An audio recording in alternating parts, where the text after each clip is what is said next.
अस्सलामु अलैकुम वरहमतुल्लाहि वबरकातुहू। मेरे प्यारे आका अलैहिस्सलातु तस्लीम के प्यारे दीवानों, खातून जन्नत हजरत फातिमतुज़ ज़ोहरा रज़ियल्लाहु तआला की कनीज़ों, सच्ची हिकायात के दर्स नंबर 64 एपिसोड नंबर 64 में आप सबका इस्तकबाल है। आइए दर्स को आगे बढ़ाने से पहले हुजूर अकरम सल्लल्लाहु अलैहि वसल्लम की बारगाह बेकस पनाह में हदिये गुलामी पेश कर लें। पढ़ें अस्सलातु वस्सलामु अलैका या रसूल अल्लाह, अस्सलातु वस्सलामु अलैका या हबीब अल्लाह, अस्सलातु वस्सलामु अलैका या नबी अल्लाह व अला आलिका व अस्हाबिका या नूर अल्लाह सल्लल्लाहु ताला अलैहि वसल्लम। मेरे प्यारे आका अलैहिस्सलातु तस्लीम के प्यारे दीवानों, खातून जन्नत हजरत फातिमतुज़ ज़ोहरा रज़ियल्लाहु तआला की कनीज़ों, हम और आप सच्ची हिकायात के चौथे बाब से खुलफा राशिदीन रिज़वानुल्लाहि ताला अलैहिम अजमईन के ताल्लुक से हिकायात समाअत कर रहे हैं। हमने कल के एपिसोड में हिकायत नंबर 177 का कुछ हिस्सा समाअत किया था। हिकायत नंबर 177 अजीब फैसला। मौलाए कायनात मौला अली करमल्लाहु वजहुल करीम की बारगाह में एक नौजवान हाजिर आया और उसने अपनी मां के खिलाफ मुकदमा दायर किया। उस नौजवान ने कहा कि मेरी मां ने 9 महीने तक मुझे अपनी कोख में रखा, उसके बाद अपनी जान को दांव पर लगाकर मुझे जन्म दिया, फिर 2 साल तक मुझे वो दूध पिलाती रही और अब जब मैं जवान हो गया मेरी मां ने मुझे अपने घर से निकाल दिया और वो इस बात का इनकार करती है कि मैं उसका बेटा हूं। मौलाए कायनात मौला अली करमल्लाहु वजहुल करीम ने उस औरत को दरियाफ्त फरमाया। वो औरत अपने साथ 4 भाइयों और 40 झूठे गवाहों को लेकर हाजिर आई। मौलाए कायनात मौला अली करमल्लाहु वजहुल करीम के सामने उसके भाइयों ने, उस औरत ने और उसके गवाहों ने यह दावा किया, ये एक कुरैशी लड़की है जो अब तक कुंवारी है और यह लड़का खामखा इसे बदनाम करता है। मौलाए कायनात मौला अली करमल्लाहु वजहुल करीम ने उस नौजवान से कहा, ए नौजवान, तू क्या कहता है? नौजवान ने कहा, अमीरुल मोमिनीन, खुदा की कसम ये मेरी मां है, इसने मुझे दूध पिलाया और फिर घर से निकाल दिया।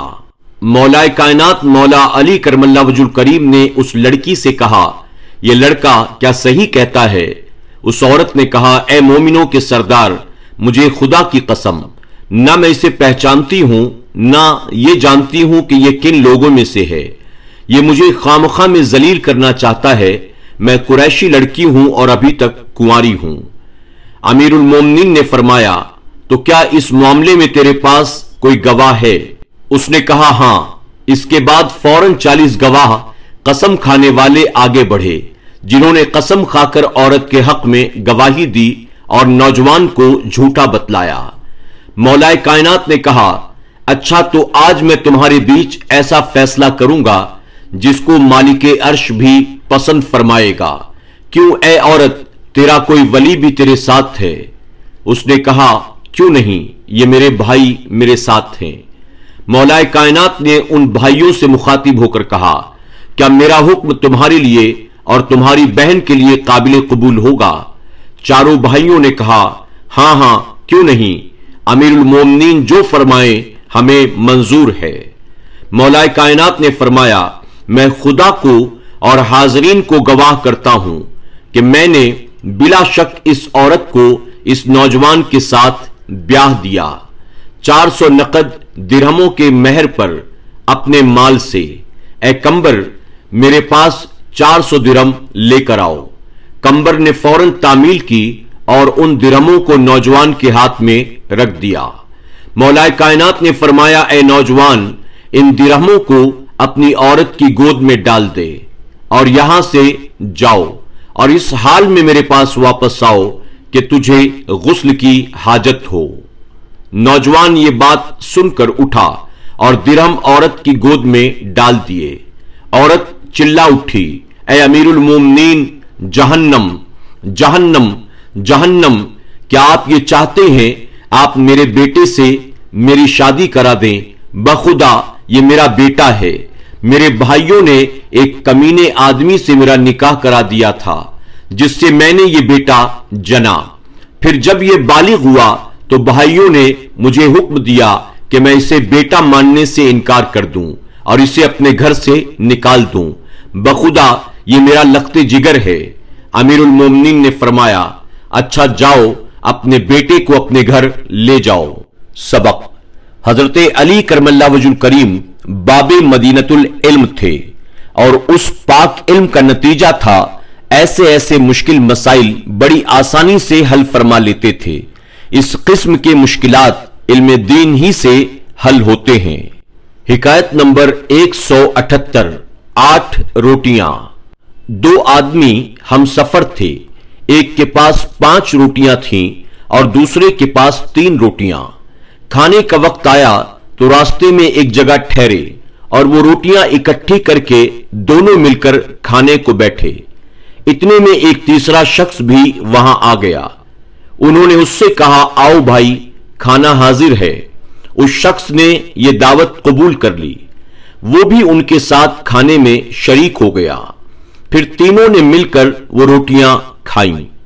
खाना खा लेने के बाद वो शख्स 8 रुपए उनको देकर यह कहकर चला गया, आपस में इसे बांट लेना। चुनांचे जब दोनों उन 8 रुपयों को आपस में बांटने लगे तो 5 रोटी वाले ने कहा, मेरी 5 रोटियां थीं, मैं 5 रुपए लेता हूं। तेरी 3 रोटियां थी, ये 3 रुपए तू ले ले। 3 रोटियों वाला बोला, हरगिज ऐसा नहीं होगा, बल्कि ये आधे रुपए तेरे और आधे मेरे। हम दोनों ने मिलकर रोटियां खाई, इसलिए दोनों का हिस्सा भी बराबर होगा। दोनों में तकरार बढ़ गई। फिर दोनों अपने इस झगड़े का फैसला कराने मौलाए कायनात मौला अली करमल्लाहु वजहुल करीम की अदालत में पहुंचे। हजरत अली करमल्लाहु वजहुल करीम ने सारा किस्सा सुनकर 3 रोटी वाले से फरमाया, तुम्हें 3 रुपए मिलते हैं तो 3 ही ले लो, तुम्हारा फायदा इसी में है, वरना अगर हिसाब करके लोगे तो तुम्हारे हिस्से में सिर्फ 1 रुपया आएगा। वह हैरान होकर बोला, 1 रुपया? भला यह किस तरह हो सकता है? मुझे यह हिसाब जरा आप समझा दीजिए, मैं 1 ही ले लूंगा। हजरत अली ने फरमाया, अच्छा तो सुनो, तुम्हारी 3 रोटियां थीं और इस तुम्हारे भाई की 5, कुल रोटियां 8 हुई। तुम खाने वाले 3 थे। उन 8 रोटियों के 3-3 टुकड़े करो तो 24 टुकड़े बनते हैं। अब उन 24 टुकड़ों को 3 खाने वालों में तकसीम करो तो 8-8 टुकड़े सबके हिस्से में आते हैं। यानी तीनों ने 8-8 टुकड़े खाए। 8 तुमने, 8 तुम्हारे साथी ने और 8 तुम्हारे मेहमान ने। अब सुनो, तुम्हारी 3 रोटियां थीं, उन 3 रोटियों के 3-3 टुकड़े किए तो 9 टुकड़े बनते हैं। तुम्हारे साथी की 5 रोटियां थीं, उन 5 रोटियों के 3-3 टुकड़े करें तो 15 टुकड़े बनते हैं। तो तुमने अपने 9 टुकड़ों में से 8 टुकड़े खुद खाए, तुम्हारा सिर्फ 1 टुकड़ा बचा जो मेहमान ने खाया, लिहाजा तुम्हारा 1 रुपया। तुम्हारे साथी ने अपने 15 टुकड़ों में से 8 खुद खाए और 7 टुकड़े बचे हुए मेहमान ने खाए, लिहाजा 7 रुपए उसके और 1 तुम्हारा। यह फैसला सुनकर वो शख्स हैरान रह गया और मजबूरन उसे 1 ही रुपया लेना पड़ा। दिल में कहने लगा, 3 ही ले लेता तो अच्छा था। सबक। हजरत मौलाए कायनात मौला अली करमल्लाहु वजहुल करीम जो बाबे मदीनतुल इल्म है, बड़े बड़े मुश्किल को हल फरमाया। वाकई आप मुश्किल कुशा भी हैं। सुभान अल्लाह। मेरे प्यारे आका अलैहिस्सलातु तस्लीम के प्यारे दीवानों, आज के दर्स में इतना ही। इंशाअल्लाह मजीद हिकायात के साथ कल फिर हमारी और आपकी मुलाकात होगी। जाते जाते आप तमाम से गुजारिश है, आपने SDI ऑडियो चैनल को अगर अब तक सब्सक्राइब नहीं किया तो आज ही सब्सक्राइब करें, बेल आइकन पर क्लिक करें, लाइक शेयर और कमेंट भी करते रहें। आप हमारे तमाम एपिसोड्स को सुनने के लिए हमारे SDI ऑडियो को जरूर सब्सक्राइब करने की कोशिश करें। अस्सलामु अलैकुम व रहमतुल्लाहि व बरकातुहू। سچی حکایات کے تمام ایپیسوڈز کو سننے کے لیے YouTube پر SDI آڈیو پر ضرور وزٹ کریں، سبسکرائب کریں، بیل آئیکن پر کلک کریں اور اپنے دوست احباب کے ساتھ ضرور SDI آڈیو کو شیئر کریں۔